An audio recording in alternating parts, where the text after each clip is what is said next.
I wanted to ask you about a couple of your well-known critics, the first being Phoenix Mayor Phil Gordon.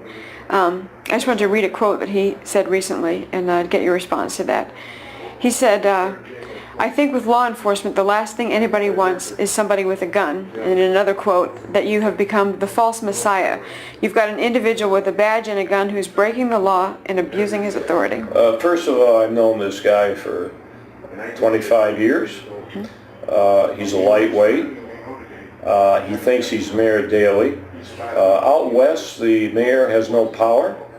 They just one vote on the city council. They can't fire anybody. They just city manager form of government. He got elected with 70,000 votes. We have over 500,000. They can vote in Phoenix. But he's making nasty remarks. He doesn't like me coming into Phoenix, locking up illegals. And he's gone a little too far in allegations which are false, lies. But that's okay. He's up for recall. Whether they get the enough signatures this month, I don't know. I'm not involved in that.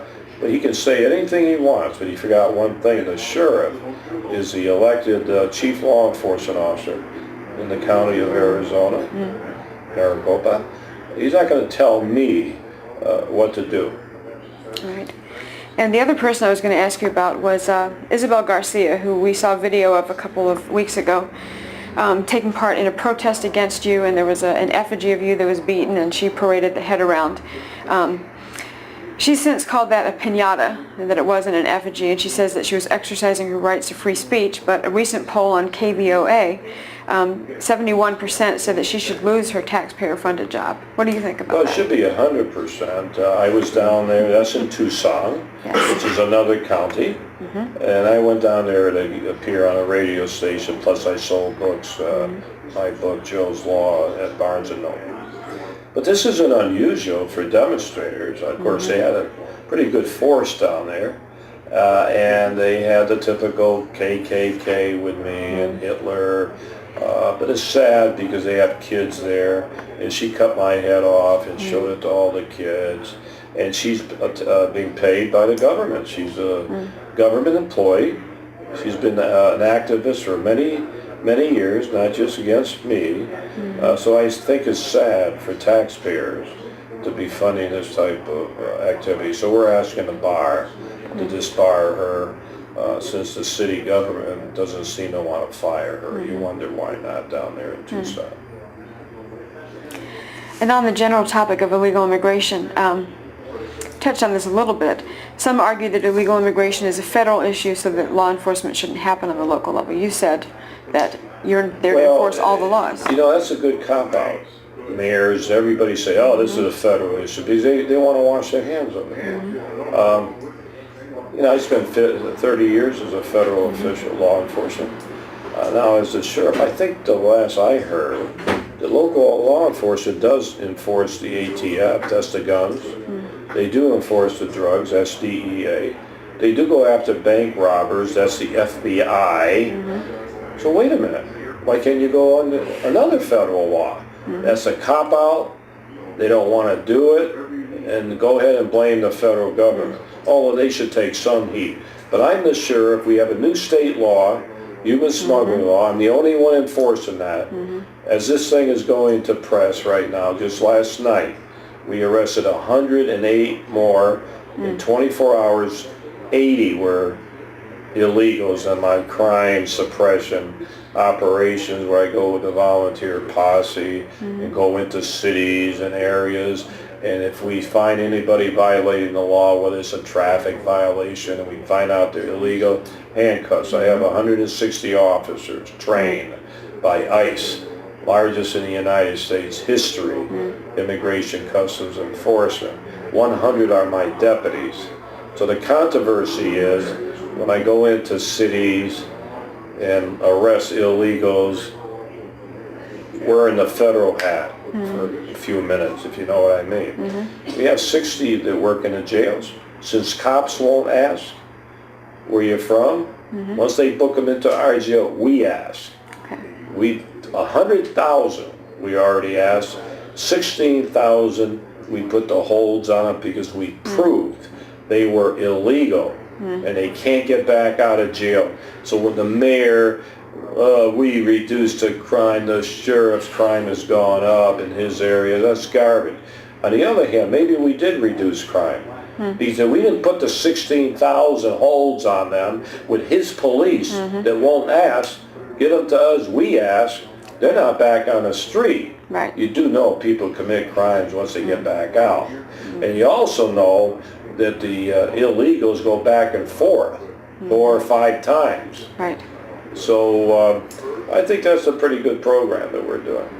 How does that make you feel? We do a segment on our show called the deportation joke, being that if someone is actually convicted of a crime and they do their time and then they get deported, it's easy for them to come right back, and we read stories where people do come back time and time again and commit crimes. So how does it make you feel when you are working your butt off to get people deported after you found out that they're illegal and knowing that they can come right back? Well, it depends if they do their time and then they get deported and come back to do another crime. Okay, but if we use that rationale, then why aren't we concerned on people that are U.S. citizens? They get out and keep coming back committing crime. They may have not gone to Mexico because they come back. Right. So I don't know, that may have some theory there, but I don't think they should be deported until they do their time. Right. But it's just like anybody commits a crime and is released from jail, whether they go to Mexico or France, and they commit another crime. That happens all the time in the United States. Recidivism is usually 60-70%. People commit crimes and they go back out and come back again, no matter where they are at. Right. But I don't think, I still think that once they come into this country illegally, they should not be sent back.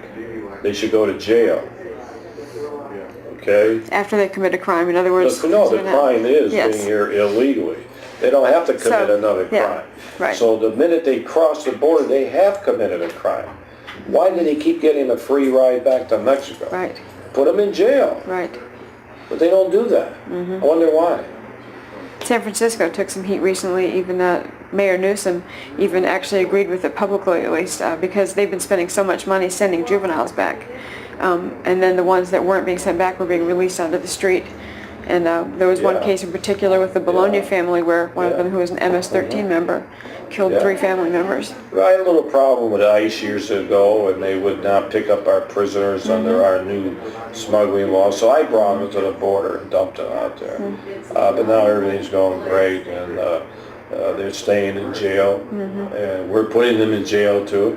So there's no other law enforcement agency will do what we do. But the problem is that I'm going to say it again. I'm the elected sheriff. I serve the people. We have 4 million that we know of that live in Maricopa County, and 9,200 square miles. So just once again, before this one in your series here, just last night we went out and we got 108 people. 81 happen to be illegal. Think of that, a high number of illegals that are violating the law, whether it's traffic. And we get a lot of warrants, outstanding warrants. So much for that mayor there says he should be going after warrants. Well, I'm not responsible for all the warrants. He is for his city. So they're just trying to make me look bad, say I'm wasting my time going after brown skin, cracked windshields, when he should be going after the real violent criminals, not the people that cut grass and all that. You see what he's doing, but it's backfiring because the people want something done about this illegal immigration program. They do.